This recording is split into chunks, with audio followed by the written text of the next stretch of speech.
So recently चाहिँ मेरो DJI को Osmo Pocket 3 को चाहिँ ब्याग हराएको थियो, चोरी भएको थियो भनौँ। अनि त्यसपछि चाहिँ के चाहिँ लियौँ, त्यो फेरि त्यही ब्याग लियौँ कि अब त्यहाँ चाहिँ यसको चाहिँ लाइक कभर थियो, कभर पनि चोरी भयो होइन। सो अलिकति कभर नभइकन राख्ने खालको चाहिँ खोजिरहेको थियो मैले।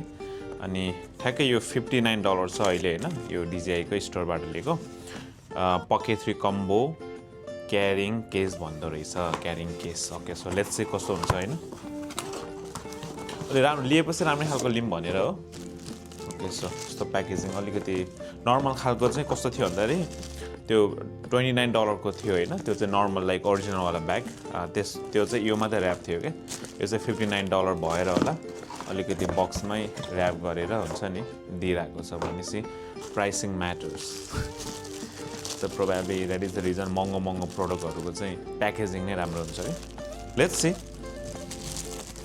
यसको चाहिँ त्यो भित्रको चाहिँ के भनेको छ भन्दाखेरि टफ आउटर सेल भनेको छ, कन्भिनियन्ट अफकोर्स त्यो पनि थियो, सफ्ट इन्टेरियर अलिकति भित्रतिर चाहिँ सफ्ट छ अरे। लेट्स सी राम्रो नै छ भनेर लेखेको हो होइन। यो चाहिँ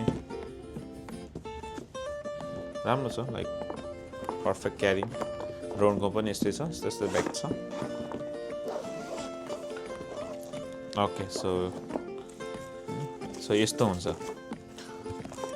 यतिको $59 होइन। सो मेन कुरा भने चाहिँ यसमा सबै यो वाइड एङ्गल्स राख्ने ठाउँ पनि छ, अनि यसमा त्यो माइक राख्नेदेखि लिएर सबै छ क्या। सो मेन भने चाहिँ मलाई यस्तो चाहिएको थियो, सो एटलिस्ट पनि त्यो लेन्स चाहिँ नकोरियोस् भनेर चाहिँ।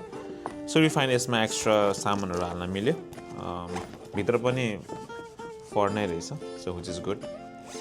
सो अल गुड, एटलिस्ट हराउँ त हरायो, फेरि पनि इन्भेस्ट गर्नु पऱ्यो। सो राम्रै क्यामेरा हो यो, DJI को Osmo Pocket 3 चलाइरहेको छु।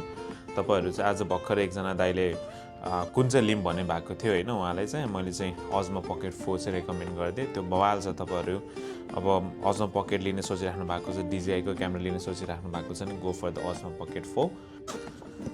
सो ओभरअल मलाई राम्रो लाग्यो। अब यो हालेर हेरौँ कस्तो हुँदो रहेछ। क्युट छ तर म जस्तै। Anyway,